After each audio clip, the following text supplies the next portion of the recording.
कि काठ के से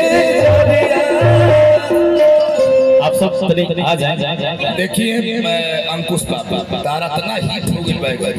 कि चरचरवा ना गईबा तो 1 रुपया बन गई तो हम चाचनी गंजी से फाड़ के पहले गाओ तो हलो बबुआ तनी कबार के फेंक दो आ रूपा कहां गई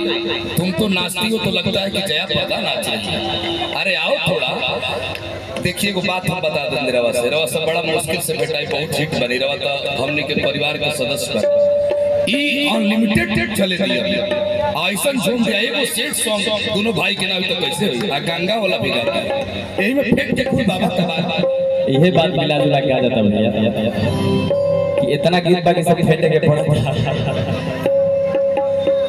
भैया ओ कि नहीं पानी जवानी के गाना हो नहीं दिल में बेचैनी बढ़ाता हो कि नानी तुहे ने सदावा तो हो सैया जीते भिरिया तो पापा जी के पोसल हमरो तुम लो सारिया कि पापा जी के पोसल हमरो तुम लो सारिया कि काहे के सुतावा हसैया कि काहे के सुतावा हसैया काहे के से जरिया काहे के सुतावा हसैया काहे के से जरिया काहे के सुतावा हसैया